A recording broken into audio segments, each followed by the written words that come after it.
लड़ाई थी वो लड़ाई थी वो लोग सुनाने पे गए एक दूसरे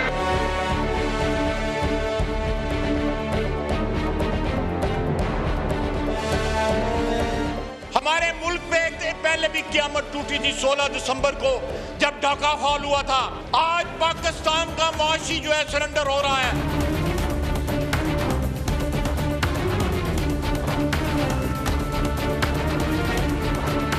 जब आप उनके हाथ से चलेंगे ना इलेक्शन में, इंशाल्लाह ताला वो आपको दिन में तारे दिखाएंगे।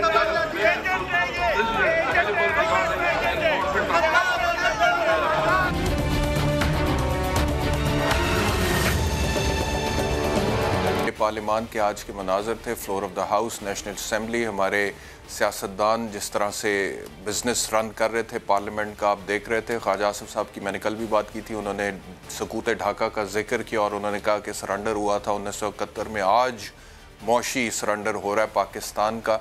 जैसे पाकिस्तान पहली दफ़ा IMF के पास जाने लगा, हालांकि पिछले 61 सालों में 22 दफ़ा पाकिस्तान IMF के पास जा चुका है। 90 की दिहाई में पाकिस्तान पीपल्स पार्टी और पाकिस्तान मुस्लिम लीग नवाज़ की जब हुकूमत थी तो 8 बार पाकिस्तान IMF के पास गया और बहुत सारे कर्जे ले चुका था ऑलरेडी। लेकिन आज जब पाकिस्तान तहरीक इंसाफ की गवर्नमेंट जा रही है तो अपोजिशन को लगता है कि मौशी सरेंडर है और सकूत ढाका के साथ उसको मिला रहे हैं। अच्छा, अब अगर हम बात करें मिनी बजट की, जो कि आज फ्लोर ऑफ द हाउस में पेश किया गया, कुल मिला के 343 अरब रुपए की टैक्स छूट ख़त्म की गई है और मशीनरी और इसके प्रोडक्ट्स पर 112 अरब रुपए की टैक्स छूट ख़त्म की गई है। अद्वियात पर 160 अरब और दीगर चीज़ों पर 71 अरब रुपए की टैक्स छूट ख़त्म की गई है। अब शौकत तरीन साहब ये कह रहे हैं कि ये तो हमने बेसिकली डॉक्यूमेंटेशन के लिए किया है ताकि चीज़ें रिकॉर्ड पे आ जाएं। ये टैक्स जो है अभी चार्ज अगर होगा तो बाद में ये रिफ़ंड भी हो सकता है। जिन लोगों से टैक्स लिया जाएगा ये रिफ़ंड भी हो जाएगा। ये क्या साइंस है, इस पर बात करते हैं, लेकिन पहले आप सुन लें कि शौकत तरीन साहब ने क्या कहा। उनका मकसद है कि आप इसको रिकॉर्ड करें और उसके बाद बेशक इसको रिफंड कर दें, लेकिन वो जब डॉक्यूमेंटेशन हो जाएगी तो उसके साथ जो इनकम और आएगी, जो पर्सनल इनकम आएगी, इदारों की इनकम होगी, उसके ऊपर तो टैक्स लगेगा। क्योंकि वंस जो स्ट्रीम इज डॉक्यूमेंटेड तो आपको मालूम है कि डॉक्यूमेंटेशन के बाद जो है वो सारा काम फिर से सही जगह से शुरू होता है। तो ये जो शौकत तरीन साहब कह रहे हैं, ये एक आम आदमी की मंतक में तो नहीं आती बात कि आप पहले टैक्स लेंगे उसके बाद उसको रिफ़ंड कर देंगे और 7 दिन के अंदर रिफ़ंड कर देंगे। अगर 7 ही दिनों में आपने रिफ़ंड करना है तो फिर 7 दिन पहले वो टैक्स लेने की ज़रूरत क्या है। और अगर ये मान भी लिया जाए कि ऐसे ही होगा जिस तरह से वो कह रहे हैं, तो आप इंडस्ट्रियलिस्ट से टैक्स लेंगे, उस इंडस्ट्रियलिस्ट को रिफ़ंड कर देंगे, या ट्रेडर से टैक्स लेंगे, उस ट्रेडर को रिफ़ंड कर देंगे। लेकिन उस टैक्स की वजह से जो उसका एंड प्रोडक्ट है, जो कंज्यूमर के पास जाना है, एक आम आदमी के पास जाना है, उसकी कीमत में वो अगर इजाफा कर देता है तो क्या वो इजाफा वापस नीचे आएगा? पाकिस्तान में अभी तक ऐसा नहीं हुआ। जब एक दफ़ा कीमतें ऊपर जाती हैं तो उसके बाद वो नीचे नहीं आती हैं। और इस हुकूमत का रिकॉर्ड तो कुछ ज़्यादा ही ख़राब है, क्योंकि चीनी की कीमतों के हवाले से, आटे की कीमतों के हवाले से आए दिन हम बात करते हैं कि एक दफ़ा ऊपर गई है कीमत तो फिर ये हुकूमत उसको कंट्रोल नहीं कर सकी है। तो ये बहुत बड़ा सवालिया निशान है। दूसरी तरफ शौकत तरीन साहब ये कह रहे हैं कि जो दीगर चीज़ों पर 71 अरब रुपए की टैक्स छूट ख़त्म होनी है, उसमें से जो आम आदमी के इस्तेमाल की चीज़ें हैं वो तो सिर्फ 2 अरब रुपए की हैं। तो उससे कौन सा तूफान आ जाएगा? ये खोदा पहाड़ निकला चूहा, ये कॉमन मैन के लिए 2 बिलियन की गेम है। और हम टोटल जो हमारा सेल्स टैक्स जो है वो मतलब मेरे ख्याल में 3 ट्रिलियन का है, उसमें 2 बिलियन। तो ये कौन सा ऐसी तूफान आ जाएगा इसके ऊपर महंगाई पे 2 अरब रुपए से? फिर जिन लग्जरी आइटम्स पे टैक्स छूट खत्म होगी शौकत तरीन साहब के मुताबिक, वो कौन कौन से हैं ये भी देख लें। लग्जरी आइटम में क्या है? इंपोर्टेड स्टेक्स है, फिश है, सामान लोग मंगवा रहे हैं, हाई एंड बेकरी आइटम्स आ रही हैं, ब्रांडेड चीज आ रही है, इंपोर्टेड सॉसेजेस आ रहे हैं, इंपोर्टेड बाइसिकल्स हैं। यानी कि अगर salmon, fish, high end bakery items, branded चीज़, इंपोर्टेड सॉसेजेस वगैरह आपके बच्चे खाना चाहते हैं तो you have to be in the upper class. आप ये लग्जरी आइटम्स हैं, आप नहीं इस्तेमाल कर सकते अगर आपका ताल्लुक मुतवसत तबके से है या लो मिडिल क्लास से है, वर्किंग क्लास से है।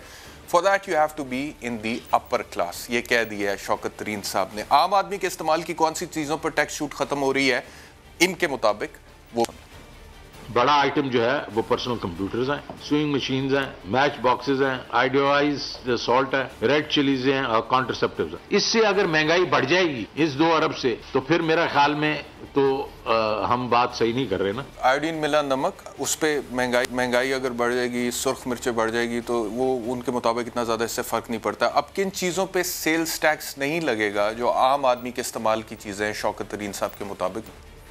एग्रीकल्चर ट्रैक्टर्स, इसको हमने नहीं, इस पे सेल्स टैक्स लगने दिया। फर्टिलाइजर तो इस पे भी नहीं लगने दिया। Inputs of fertiliser sector, pesticide, used clothings and footwear, पुराने जो कपड़े हैं इनके ऊपर भी हमने वो टैक्स नहीं लगने दिया। और सिनेमा की जो इक्विपमेंट है उसको भी नहीं हमने लगने दिया।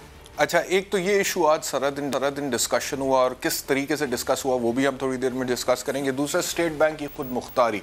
ऑपोजिशन ये कह रही है कि IMF के पास गिरवी कराने चलें आप स्टेट बैंक को, और स्टेट बैंक की खुद मुख्तारी बेच दी है हुकूमत ने। लेकिन शौकत तरीन का ये कहना है कि किसी किस्म का कोई कॉम्प्रोमाइज नहीं हुआ स्टेट बैंक मुख्तारी।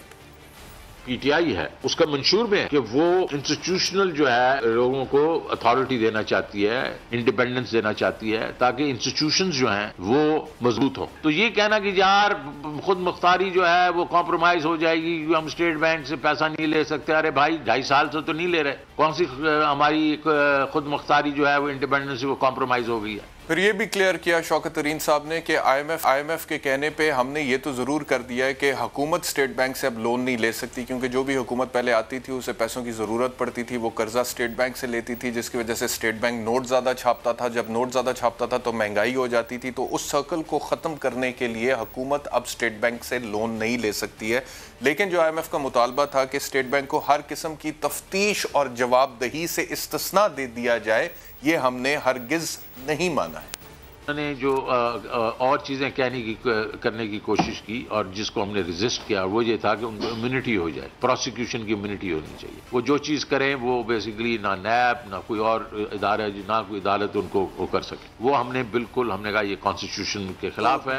बकौल शौकत तरीन साहब के एडमिनिस्ट्रेटिव इंडिपेंडेंस दी जा रही है। स्टेट बैंक ऑफ पाकिस्तान का अपना एक बोर्ड होगा और वो बोर्ड स्टेट बैंक के तमाम फैसले करेगा, अपनी तनख्वाहों से लेके बाकी दीगर जितने भी स्टेट बैंक के मामलात होंगे उसके फैसले किए जाएंगे। लेकिन हुकूमत पाकिस्तान ही उस बोर्ड की नामजदगी करेगी और जितने भी नाम आएंगे उनकी मंजूरी देगी। तो इस तरह से वो बोर्ड जो है वो हुकूमत पाकिस्तान को इन अ वे रिस्पॉन्सिबल होगा, ये भी उन्होंने कहा। एडमिनिस्ट्रेटिवली हम उनको जरा इंडिपेंडेंस देंगे। बोर्ड है वो हुकूमत पाकिस्तान नॉमिनेट भी करेगी और अप्रूव भी करेगा, प्रेसिडेंट उसको अप्रूव करेगा। और आखिरी चीज़ ये कही गई कि अगर ये लगा कि वाकई खुद मुख्तारी चली गई है स्टेट बैंक ऑफ पाकिस्तान की, तो सिंपल मेजॉरिटी के साथ ये कानून पास कराया जा रहा है कि स्टेट बैंक को इंडिपेंडेंट कर दिया जाए। सिंपल मेजॉरिटी के साथ इस कानून को वापस लें। ये सिंपल जो है ये पार्लियामेंट इसके ऊपर सिंपल मेजॉरिटी के साथ वोटिंग करेगा। और अगर फर्ज करें हमारे ख्याल में अगर ये स्टेट बैंक हमारे से हाथ से निकलने की कोशिश करेगा, हालांकि होना नहीं चाहिए, तो हम एक सिंपल मेजॉरिटी के साथ जाके वो खत्म कर देंगे उसकी जो ऑटोनॉमी। वो कोई क्या मसला है।